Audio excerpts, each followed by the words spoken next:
ہمارے بعض علماء کرام محققین اور محدثین نے لکھا ہے کہ یہ جو ہے نا لفظ اللہ یہ اسم اعظم ہے. یعنی جب آپ تنہائی میں بیٹھے ہیں اور آپ دل کے یقین سے کہتے ہیں یا اللہ اللہم اللہ یا اللہ تو یہ اسم اعظم ہے. آپ نے دیکھا کہ اکثر دعاؤں کے شروع میں اللہم آتا ہے. جی جی. تو اللہ تعالیٰ کا جو ذاتی نام ہے اللہ یہی سب سے بڑا نام ہے. تو بعض اہل علم نے اس طرف توجہ دلائی ہے کہ اپنی دعا میں اس کا تکرار زیادہ رکھنا چاہیے. یا اللہ اے میرے اللہ یا اللہم. لیکن یہاں رک کر ایک بات کرنا چاہوں گا, اس کا یہ بھی مطلب نہیں ہے کہ آپ الگ سے اللہ کے نام کی تسبیح شروع کر دیں. جیسے آپ پڑھتے ہیں سبحان اللہ الحمدللہ لا الہ الا اللہ, اب ایسے آپ نے تسبیح نہیں شروع کر دینی اللہ اللہ اللہ اللہ اللہ, یہ اس کا مقصد نہیں ہے. اچھا, یعنی صرف جو مفرد مجرد نام ہے نا اس کو بطور ذکر کرنا اور پڑھنا اس کا دین میں تصور نہیں ہے. مجھے یہاں پہ اجازت دیجیے گا, ایک تو چیز آپ نے سمجھنے کے لیے ضروری ہے. ایک تو آپ نے کہا کہ صرف اللہ اللہ یہ تسبیح نہیں ہو سکتی. میں نے کہیں پہ یہ بھی سنا ہے کہ لوگ پکارتے ہیں باقاعدہ اللہ ہو, تو اس کے بارے میں بھی وضاحت کیجیے گا. دیکھیں یہ جو یہی بات ہے کہ اللہ ہو یا ہو ضمیر کا ذکر یہ ہمیں سلف صالحین سے نہیں ملتا, جو ہمارے قرون اولیٰ کے اولیاء کرام ہیں ان سے نہیں ملتا. جب بھی ہم اللہ تعالیٰ کو بطور ذکر بطور ورد بلائیں گے تو سبحان اللہ الحمدللہ اس کی صفت ہم ساتھ ملائیں گے. اس کی تسبیح ہو سکتی ہے, اس کی تسبیح کرنی ہے, اس کا تو ہمیں حکم ہے. لیکن یہ جو بطور اسم اعظم ہے لفظ اللہ, اس کا یہ طریقہ ہے دعا کرتے اے میرے اللہ یا اللہ اللہم, اس کو آپ بطور تکرار پڑھیں. یہ اللہ کا ذاتی نام ہے اور ذاتی نام ہی تمام صفاتی ناموں میں سے سب سے بڑا ہے. دوسرا مصنف ابن ابی شیبہ, یہ حدیث کی بڑی معتبر کتاب ہے جی, اس میں بہت کچھ ہے. حضرت ابو درداء اور حضرت ابن عباس سے غالباً وہاں ایک حسن درجے کی روایت ہے. وہ کہتے ہیں کہ اسم اللہ الاکبر اور ربی ربی ربی, یعنی جب آپ دعا کرتے ہیں تو آپ کہیں یا ربی ربنا ربنا, مجھے پیدا کرنے والے, مجھے پالنے والے, مجھے سب کچھ دینے والے, مجھے مانگنے کے قابل کرنے والے. اللہ لفظ رب میں جو پیار ہے یقین کریں یہ کائنات کے کسی لفظ میں نہیں. سبحان اللہ. یا رب بھی کہا جا سکتا ہے. یہ سچا احساس ہو جاتا ہے نا کہ وہ میرا رب ہے, اسی نے مجھے پالا ہے, اسی نے بنایا ہے, وہی میری ہر ضرورت کو دیکھ رہا ہے اور پورا کر رہا ہے. تو پھر جب پورے صدق و یقین سے وہ تکرار سے کہتا ہے نا یا ربی ربنا ربنا, تو پھر بلا شبہ غیب سے آواز آتی ہے لبیک یا عبدی. اللہ اکبر, اللہ لبیک یا عبدی. بعض علماء کرام نے یہ بھی لکھا ہے کہ یا حی یا قیوم یہ اسم اعظم ہے. سبحان اللہ سبحان اللہ. ہمیشہ زندہ رہنے والے اور زندگی دینے والے, سنبھلنے والے اور پوری کائنات کو سنبھالنے والے.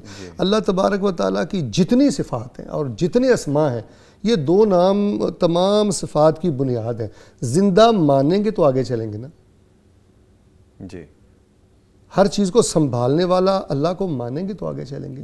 تو حافظ ابن قیم رحمہ اللہ, شیخ الاسلام ابن تیمیہ رحمہ اللہ اور شیخ عثیمین رحمہ اللہ, ان کا یہ موقف ہے کہ الحی القیوم یہ اسم اعظم ہے. لہٰذا جب آپ اللہ تعالیٰ سے دعا کرتے ہیں, ایک تو ہمیں جلدی بہت ہوتی ہے دعا میں. نظامی صاحب یہاں میں رکنا چاہوں گا تھوڑا سا رک کے محبت سے, یا حی یا قیوم الہا کے ساتھ, تکرار کے ساتھ, یعنی دل کی آواز کے ساتھ. زبان تو آپ کی صرف حرکت کرے, دل آپ کا بول رہا ہو, اندر آپ کا بول رہا ہو کہ ایک زندہ ہے جس نے مجھے زندگی دی ہے, ایک قیوم ہے جس نے آج تک مجھے سنبھالا ہے اور آگے بھی وہ مجھے سنبھالے گا انشاءاللہ. ذوالجلال والاکرام, ٹھیک ہے, کہ یہ اسم اعظم ہے.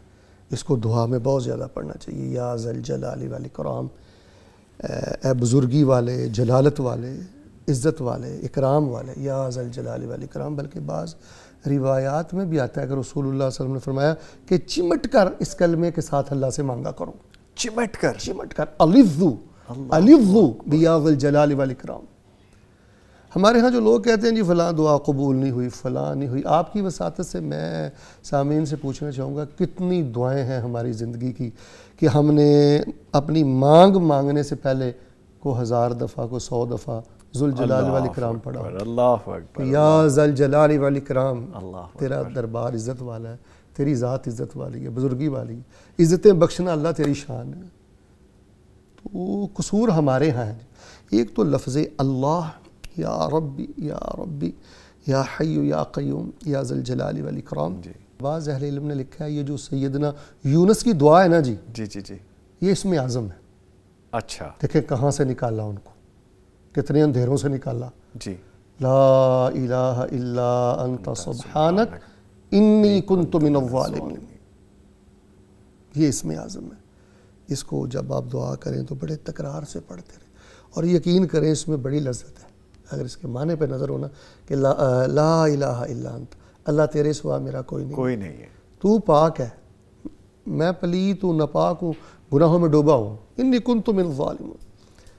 اس میں اللہ تعالیٰ کے سبحان ہونے کا اعتراف ہے، الہ ہونے کا اعتراف، اور اپنی کمی کا اعتراف۔ اہل علم کا یہ بھی کہنا ہے کہ اللہ تبارک و تعالیٰ کے سارے نام عظیم ہیں، وہ جو 99 نام ہے وہ بھی عظیم ہے، اس کے علاوہ جتنے اللہ تعالیٰ کے نام ہیں وہ عظیم ہیں۔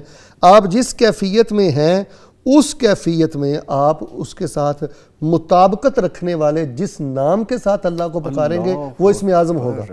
مثال کے طور پہ آپ کے لیے بے روزگاری کا مسئلہ ہے، ٹھیک ہے، آپ پیمنٹ کے معاملے میں، رزق کے معاملے میں پریشان، آپ کہیں یا رزاق یا رازق یا معطی یا وہاب، اس کا ہی تکرار اور الہا اور صدقے دل سے ایک کیفیت اور جذبے کے ساتھ آپ کا پڑھنا، یہی آپ کے لیے اسم اعظم ہے۔ سبحان اللہ، یہ قبولیت سے خالی نہیں ہے۔